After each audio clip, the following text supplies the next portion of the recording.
पुढची बातमी, दुष्काळ आणि पाणी टंचाई आता जीवघेणी ठरू लागली आहे। विहिरीतून पाणी काढताना तब्बल 6 महिला विहिरीत पडल्या। पाण्यासाठी या महिलांचा जीव धोक्यात आलाय। औरंगाबाद जिल्ह्यातल्या पानवाडी या गावात ही घटना घडली आहे। पानी काटने को गए, लकड़ी टूट गई, इसमें हम गिर गए तो हम सब नीचे गिर गए। 2-3 महीने तो हम उठ नहीं सकते घर में। कठडा नसलेली ही विहीर आणि दुष्काळ जीवावर उठलाय।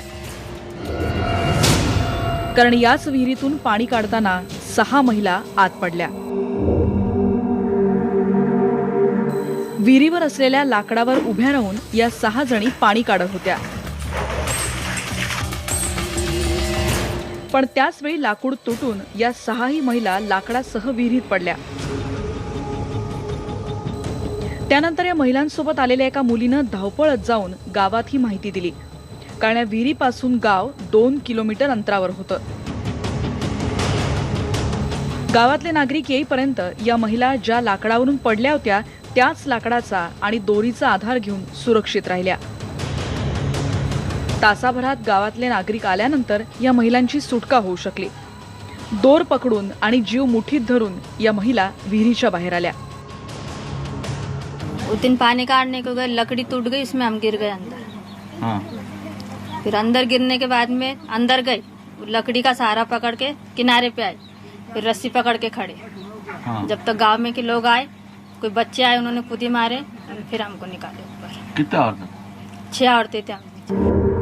विहिरीत पडलेल्या या 6ही महिलांनी तासभर संकटाचा मुकाबला केला, कारण सुमारे 30 फूट विहिरीत 7 ते 8 फुटांपर्यंत पाणी होतं।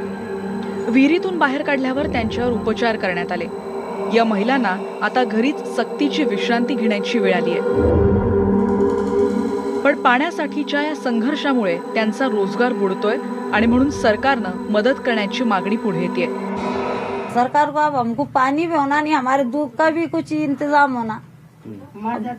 2-3 महीने तो हम उठ नहीं सकते घर में से। तो फिर अभी सरकार ने हमारा कुछ करना, इलाज का भी। खासगी विहिरीतून पाणी काढताना 6 महिला विहिरीत पडल्या। आता पानवाडीला टँकर मिळणार आहे, पण हा टँकर जर आधीच पानवाडीला मिळाला असता तर या महिलांचा जीव संकटात सापडला नसता।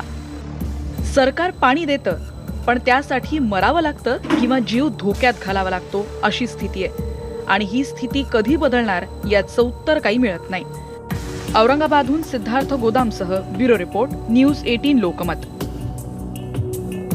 बातमी पुढची नागपुरातून आहे। नागपुरामध्ये गरोदर महिलेनं स्वतःची प्रसूती केल्याच्या प्रकरणात आता शासकीय वैद्यकीय महाविद्यालय आणि रुग्णालय प्रशासनानं चौकशी समिती नेमलेली आहे। 3 सदस्यांची चौकशी समिती असणार आहे। या प्रकरणासंदर्भात उद्या दुपारपर्यंत चौकशी समिती अहवाल सादर करणार आहे। मेडिकल प्रभारी अधिष्ठाता नरेंद्र तिरपुडे यांनी ही माहिती दिली।